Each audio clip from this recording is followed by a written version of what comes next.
حضرت عمر فاروق رضی اللہ تعالیٰ عنہ خادم سے کہنے لگے بوڑھی سے پوچھا اما السلام علیکم. وعلیکم السلام. اما کیا بات ہے؟ تو اما کہنے لگی جاؤ دوڑو, تمہیں کیوں بتاؤں, دیہات کی سیدھی سادھی بی بی, جاؤ بھاگ جاؤ. کہا نہیں اما مہربانی کرو, اندر تو آنے دو. بڑی منت کے بعد اما مانی. عمر فاروق عام آدمی نہیں جس سے دنیا کامتی ہے. حضرت عمر اندر گئے. اما کیوں پریشان ہو؟ تو اما کہنے لگی تمہیں کیوں بتاؤں, میرا اپنا دکھ ہے. چل اما بتا دے, تیری مہربانی. اما کہنے لگی میں ایک بیوہ ہوں, بے اولاد ہوں, کوئی میرا سہارا نہیں. مجھے عمر فاروق سے بڑی شکایت ہے. میرے اوپر 25 دینار کا قرضہ چڑھ گیا ہے اور 3 دن ہو گئے میں نے روٹی نہیں کھائی, اور عمر نے میری خبر نہیں لی. حضرت عمر کو پتہ چل گیا اللہ وارث ہے, اس کا کوئی 2 4 10 ہزار ووٹ کوئی نہیں. ایک کوئی میکے سے 6 مربے نہیں لے کے آئی, ایک اکیلی تنے تنہا. اور بھائی جب اللہ کا خوف ہوتا ہے تو پھر انسان ان غریبوں کو بھی مناتا ہے. پھر ریڑھی والے کی بھی اہمیت بڑھ جاتی ہے, پھر رکشے والے کی قدر بھی بڑھ جاتی ہے. حضرت عمر فاروق رضی اللہ تعالیٰ عنہ کہنے لگے اماں عمر سے شکوہ ہے؟ کہاں؟ جناب عمر کہتے ہیں میں نے ایک جملہ کہا تو اماں نے تو مجھے لاجواب کر دیا. میں نے کہا اماں عمر کو کیا پتا کہ تو بھوکی اور مقروض ہے, اسے کیا خبر؟ تو اماں کہنے لگی کیا کہا تم نے؟ عمر کو خبر نہیں, اسے پتا نہیں؟ تو عمر سے کہو نا چھوڑ دے حکومت, اس کے حوالے کرے جو خبر رکھ سکتا ہے. کیوں بیٹھا ہے پھر؟ ہمارے حکمران کہتے ہیں ابھی میں صدمے میں ہوں, نکلوں گا تو بات کروں گا, نہ ادھر ادھر کی تو بات کر, یہ بتا کہ قافلہ کیوں لٹا, مجھے رہزنوں سے غرض نہیں, تیری رہبری کا سوال ہے, ہاں تجھے جواب دینا پڑے گا. حضرت سیدنا عمر فاروق رضی اللہ تعالیٰ عنہ سے اماں کہنے لگی نہیں خبر رکھ سکتا تو حکومت کیوں کرتا ہے, چھوڑتا کیوں نہیں؟ تو حضرت عمر کہتے ہیں میں کانپنے لگا. دوڑے گئے جناب عمر. میں نے کہا اس اماں کا 6000 ووٹ نہیں کہ اس کی قدر کی جائے, یہ اماں کوئی بہت آکسفورڈ یونیورسٹی کی ڈگری ہولڈر نہیں کہ اس کی بات مانی جائے, کہ لاوارث اور بیوہ بی بی. عمر دوڑے گئے, گھر سے اناج کا تھیلا کندھے پہ رکھا, 25 دینار بھی لیے, پکا پکایا کھانا بھی لیا. خادم کہنے لگا حضور مجھے دے دے, میں اٹھا لیتا ہوں. حضرت عمر فرمانے لگے چل وعدہ کر قیامت کے دن بھی میرا بوجھ اٹھائے گا. کہنے لگا جی نہیں وہاں نہیں اٹھا سکتا. فرمایا پھر آج بھی نہ اٹھا, مجھے ہی اٹھانے دے, یہ میرا بوجھ ہے تو مجھے ہی. اماں کے سامنے 25 دینار بھی رکھے. پھر اماں کو حضرت فاروق اعظم نے 2 مہینے کا راشن بھی دیا, پھر پکا پکایا کھانا بھی دیا. معمولی آدمی کی بات نہیں کر رہا, 24 لاکھ مربع میل کا حکمران. حضرت عمر مدینے میں بیٹھ کے کبھی للکار دے تو کیسر و کسرا کی ٹانگیں کانپے. جناب عمر فاروق رضی اللہ کھانا کھلا کے اماں چارپائی پہ تھی تو عمر نیچے بیٹھ گئے. کہنے لگے اماں چل عمر کو معاف کر دے, چل چل جانے دے, کوئی عرض نہیں, بیچارے کو پتہ نہیں چلا. تو اماں کہنے لگی تو نے پھر عمر کا ذکر چھیڑ دیا.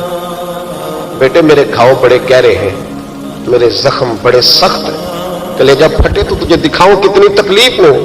میں تو پکا ہوا پھال ہوں, کسی وقت بھی دنیا سے چلی جاؤں گی. میں نے عمر کو معاف نہیں کرنا. جب میں قبر میں جاؤں گی نا, نبی کریم علیہ السلام آئیں گے تو میں عمر کی شکایت کروں گی. میں کہوں گی حضور اس سے پوچھئے یا رسول اللہ بیوہ اور بوڑھی کا خیال ہی نہیں کیا. تو آپ کے غلام کہتے ہیں میں نے عمر کو کبھی اتنا روتے نہیں دیکھا جتنا آج روئے. کہنے لگے اماں عمر کو میں جانتا ہوں وہ کمزور ہے, یہ شکایت نہ لگانا, وہ کمزور ہے, مقابلہ نہیں کر سکے گا, یہ شکایت نہ لگانا, چل معاف کر دے.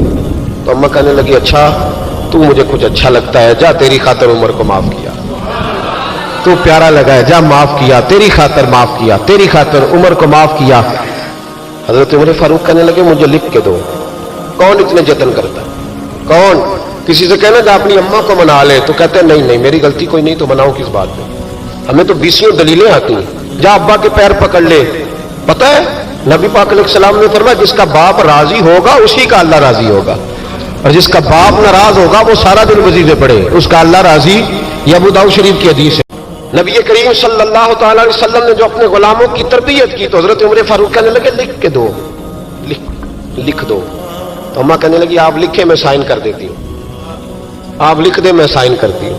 حضرت عمر نے لکھا فلاں بنت فلاں کو عمر سے شکایت تھی, پھر انہوں نے عمر کو معاف کر دیا. اماں سائن کرنے ہی لگی تھی کہ مولا علی شیر خدا آ گئے, حضرت عبداللہ ابن مسعود آ گئے.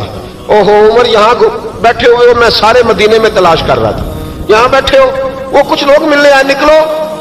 اماں نے سنا کہ یہ عمر تھے تو اماں اٹھ کے کھڑی ہو گئی. آئے ہائے عمر تھے, آپ عمر تھے تو جناب عمر کہنے لگے اماں تو نے جو کہا ٹھیک کہا، لیکن اپنے وعدے پہ قائم رہا، یہ ذرا سائن کر دے۔ اماں نے سائن کیے تو حضرت عمر فاروق فرمانے لگے علی آ گئے ہو تو بطور گواہ تم بھی دستخط کر دو، عبداللہ ابن مسعود تم بھی بطور گواہ جب سائن ہوئے تو جناب عمر نے رکا لپیٹا اور مولا علی شیر خدا سے فرمانے لگے علی یہ رکھ لو، مجھے لگتا ہے میں تم سے پہلے دنیا سے جاؤں گا، اور جب میں پردہ کر جاؤں نا تو یہ رکا میرے کفن میں رکھ دینا۔ اگر حضور علیہ السلام نے پوچھا نا میری امت کے ساتھ کیا سلوک کر کے آئے ہو تو رکا نکال کے کہوں گا یا رسول اللہ ایک بوڑھی ناراض تھی میں اسے بھی راضی کر کے آیا، حضور یہ میں راضی۔ بھائی جب تک ہم اللہ سے نہیں ڈرتے معاشرہ اصلاح پذیر نہیں ہو سکتا۔ حضرت عمر فاروق رضی اللہ تعالیٰ عنہ وصال فرما گئے تو آپ کے وصال کے بعد حضرت عثمان غنی رضی اللہ تعالیٰ عنہ نے آپ کی ایک بیوہ سے نکاح کیا، حضرت عمر کی ایک بیوہ سے۔ جب وہ آپ کے نکاح میں آئی تو کہنے لگی حضرت عثمان غنی سے کہ حضور نہ تو میں خوبصورت ہوں اور نہ میں جوان ہوں، نہ آپ کی کوئی خدمت کر سکتی ہوں، میرے ساتھ نکاح کرنا سمجھ میں نہیں آیا۔ کیا شاندار جواب دیا حضرت عثمان غنی نے، کیا خوبصورت جواب دیا۔ فرمانے لگے میں نے اس لیے نکاح نہیں کیا کہ مجھے تمہارے حسن سے دلچسپی تھی یا تمہاری خدمت کی ضرورت تھی، میں نے تو اس لیے نکاح کیا ہے کہ مجھے بتاؤ عمر فاروق گھر کے اندر اپنے رب کی عبادت کس طرح کرتے تھے، وہ قرآن پاک کس طرح پڑھتے تھے، وہ رویا کیسے کرتے تھے، استغفار کا طریقہ کیا، کس وقت کس انداز میں وہ اپنے رب کو یاد کرتے تھے۔ اس لیے کہ عمر کئی دفعہ گھر سے آتا تھا تو میں اس کے چہرے پر نور دیکھا کرتا تھا، میں روشنی دیکھتا تھا، ایک معیار دیکھتا تھا۔ نکاح اس لیے کیا ہے کہ مجھے عمر کی جو گھر کے اندر کی عبادت ہے اس سے آگاہ کرو، تاکہ عثمان غنی بھی چاہتے ہیں اس طرح کے عمل کرو جس طرح کہ عمر فاروق کر کے گئے۔ بھائی جب تک ہم اپنے گھر میں وہ توجہ نہیں دیں گے، وہ مزاج دیکھیں نا، ہمارے گھروں میں جب نقشہ پاس ہوتا ہے تو ٹی وی لان بھی اس میں ہوتا ہے، ڈرائنگ روم بھی ہوتا ہے، نماز کی جگہ بھی ہوتی ہے نقشے میں۔ صحابہ جب گھر بناتے تھے تو ایک مسجد بیت کا نقشہ پاس کرتے تھے، ذہن میں رکھتے تھے کہ یہ کونا نماز کے لیے، وہاں جوتے لے کے کوئی نہیں جائے گا، وہاں نماز پڑھی جاتی تھی، عورتیں وہاں اعتکاف کرتی تھی۔ ٹی وی لان تو آ گیا ہے اور گھر کے اندر ٹی وی رکھنے کے لیے تو ایک کمرہ الگ سے بنا دیا گیا ہے، اور اب جو نئے نقشے پاس ہو رہے ہیں اس کے اندر گھروں کے اندر جگہ بنائی گئی ہے جہاں کمپیوٹر رکھے جائیں، اور بچوں کے لیے وائرنگ ہوگی نیچے تاکہ انہیں کوئی مشکل درپیش نہ ہو۔ یہ ساری چیزیں ہم نے نہانے کے لیے گھروں کے اندر اتنے اتنے بڑے واش روم بنائے ہیں کہ لگتا یہ ہے کہ سوائے نہانے کے اور کام ہی نہیں کوئی گھر میں ہوگا، ہر چیز آ گئی۔ پر اللہ کرے کوئی تفسیر بھی ٹیبل پہ پڑی نظر آئے، کوئی حدیث کی کتاب بھی ٹیبل پہ پڑی نظر آئے۔ اللہ کرے کہ جس طرح ابا لطیفہ سن کے آتا ہے تو جب تک سنا نہ لے اسے ہضم نہیں ہوتا، اللہ کرے کہ وہ جمعے میں بیان سن کے جائے تو اس کا بھی دل کرے میں اپنے بچوں کو سناؤں، وہ نبی پاک کی کوئی حدیث کہیں سے سنے تو گھر جا کے سنائے۔ جب تک یہ معیار نہیں بنتا آپ کیسے توقع کرتے ہیں کہ گھر کے اندر اللہ کی رحمت نازل ہوں گی؟ آپ یہ کیسے توقع کرتے ہیں کہ گھر کے اندر وہ معیار اور وہ مزاج بنے گا؟ حضرت عمر فاروق نے ذاتی زندگی پر جو توجہ دی، گھر والوں کے معیار پر جو توجہ دی حضرت عمر فاروق رضی اللہ تعالیٰ عنہ نے، وہ بھی بڑی دیدنی ہے۔ حضرت ابو موسیٰ اشعری کو نا آپ نے وزیر خزانہ بنایا، وزیر خزانہ، تو حضرت ابو موسیٰ اشعری کہتے ہیں کہ حضرت عمر کو شیخ خزانے میں رہنے تو دیتے نہیں تھے۔ ایک دن میں صفائی کر رہا تھا اس کمرے کی جس میں خزانہ رہتا تھا، حضرت ابو موسیٰ اشعری نے ایک عیسائی کو منشی رکھا تھا، اکاؤنٹ آفیسر حضرت ابو موسیٰ اشعری نے۔ تو حضرت عمر فاروق بول پڑے، کہنے لگے تمہیں مسلمان کوئی نہیں ملا تھا؟ کلمہ گو نہیں تمہیں نظر آئے؟ حضرت سیدنا ابو موسیٰ اشعری کہتے ہیں کہ میں نے نا صفائی کی، مال غنیمت کی میں نے صفائی کی تو ایک دینار مجھے نا کہیں پڑا ہوا مل گیا، تو فرماتے ہمیں اجازت ہوتی تھی کہ ایک آدھ دینار ہم اپنی مرضی سے کہیں خرچ کر۔ تو حضرت عمر کے بیٹا گزر رہا تھا تو حضرت ابو موسیٰ اشعری کہتے ہیں میں نے صفائی کی تو ایک دینار نکلا، تو میں نے وہ ایک دینار نا حضرت عمر کے بیٹے کو دے دیا۔ میں نے کہا لو بیٹا اپنے چچا کی طرف سے تحفہ۔ تو گھر جا کے انہوں نے حضرت عمر کو بتایا کہ چچا نے پیسے دیے ہیں، چھوٹے بچے تھے۔ حضرت عمر نے حضرت ابو موسیٰ اشعری کو بلا لیا اور بلا کے فرمانے لگے میں تو تمہیں اپنا دوست جانتا تھا اور تو نے میری اولاد کو دنیا دار بنانا شروع کر دیا، میرے بچوں کو تم نے دنیا دار پیسوں پہ لگانا شروع کر دیا، میں تو تمہیں یار سمجھتا تھا۔ فرمایا تمہیں چاہیے تھا میرے بیٹے کو نصیحت کرتے کہ بیٹا پیسوں سے رب راضی نہیں ہوتا، اس کی رضا والے کام کیے جائیں تو رب راضی ہوتا ہے۔ اور فرمایا تمہیں کوئی اور گھر نہیں ملا تھا تباہ کرنے کے لیے، میرا ہی گھر ملا تھا، اٹھاؤ اپنا دینار اور خبردار آج کے بعد میرے بچوں کے ساتھ یہ والی نیکی نہ کرنا۔ اور ہمارا کیا سٹیٹس ہے، دوستی ہے یہ اس سے جو تحفے زیادہ دے۔ جو بچوں کو خراب کرنے میں مدد زیادہ کرے اس کے ساتھ گرانا. حضرت عمر نے گھر پہ اور سب سے بڑھ کر اپنی ذات پہ توجہ کی. حضرت ابو مالک رضی اللہ تعالیٰ عنہ کہتے ہیں میں عمر کے پیچھے پیچھے ایک باغ میں گیا, اکثر اس باغ میں جایا کرتے تھے, اور عمر جا کے نا تو درخت کے نیچے بیٹھ گئے اور فرمانے لگے وہ امیر المومنین اللہ سے ڈر جا, ورنہ جس رب نے حکومت دی ہے وہ عذاب بھی بڑا دے گا, ڈر جا رب سے. کبھی ساری زندگی حضرت عمر نے اپنا کوئی تعارف نہیں کرایا, کبھی نہیں. ایک بندے نے آپ کے سامنے تعریف کر دی آپ کی تو فرمانے لگے تو خود بھی ہلاک ہوا اور مجھے بھی ہلاک کر دیا, کیا ضرورت پڑی ہے میری تعریفیں کرنے کی, اتنی دیر میری تعریف میں لگائی. اللہ کا ذکر کرتا رب تجھے ثواب دیتا, حضور پہ درود پڑتا تو رب تیرے اوپر رحمتیں نازل کرتا. کس چکر میں آج جتنا اچھی کوئی خوشامد کرے اتنی اچھی وزارت ملتی ہے, جتنی اچھی اس کو جو ہے وہ چاپلوسی کرنی آئے درجہ بھی اسے اتنا ہی اچھا ملتا ہے. حضرت عمر فاروق رضی اللہ تعالیٰ عنہ آپ کے بیٹے کہتے ہیں, صاحب فتوح الشام نے لکھا ہے, آپ کے صاحبزادے کہتے ہیں میں نکلا تو میرے ابا جی نا اپنی پشت پر مشکیزہ رکھ کے کنویں سے پانی بھر کے آ رہے, میں دوڑ کے آگے گیا, میں نے کہا ابا جی مجھے دے دے. فرمانے لگے بیٹا تیرا کیا خیال ہے, کوئی اور نہیں تھا مشکیزہ بھر کے لانے کے لیے, تیرا کیا خیال ہے؟ کہا ابا جی بڑے لوگ تھے پر آپ کیوں اٹھا رہے ہیں؟ فرمانے لگے نفس نا ذرا میرا بڑا ہو گیا تھا, اسے ذرا ذلیل کر رہا ہوں, ذرا اپنا محاسبہ کر رہا ہوں. یہ مجھے کہہ رہا تھا تو بڑی چیز ہے, تو میں نا ابھی مشکیزہ گھر رکھ کے آؤں گا, پھر تیری ماں نے مجھے کہا ہے کہ گھر میں لکڑیاں کوئی نہیں جلانے کے لیے, پھر میں جنگل سے لکڑیاں کاٹ کے لاؤں گا.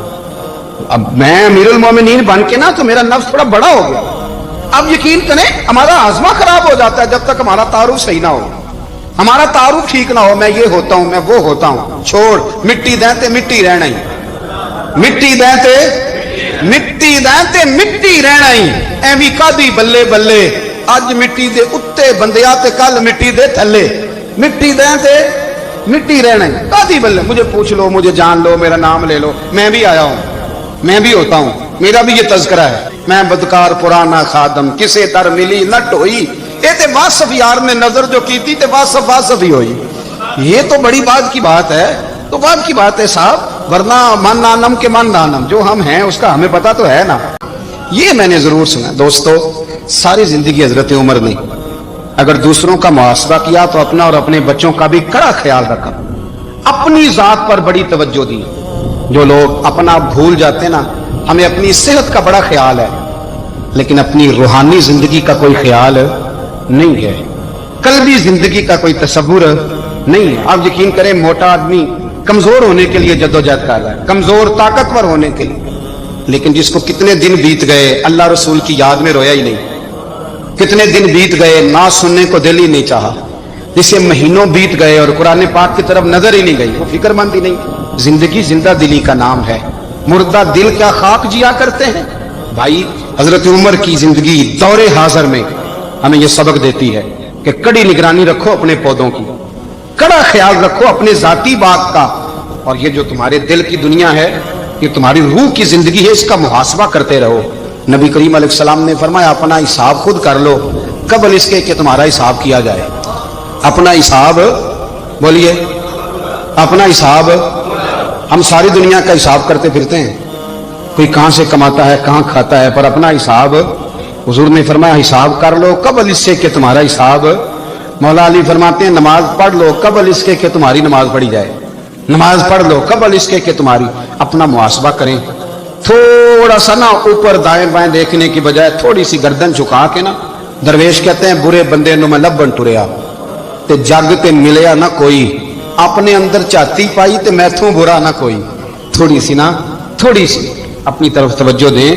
ہم نا بے چین وقت گزار رہے ہیں, بے قرار ہیں, بے سکون ہیں. سبب یہ ہے کہ ہم نے نا اپنا حساب کرنا چھوڑ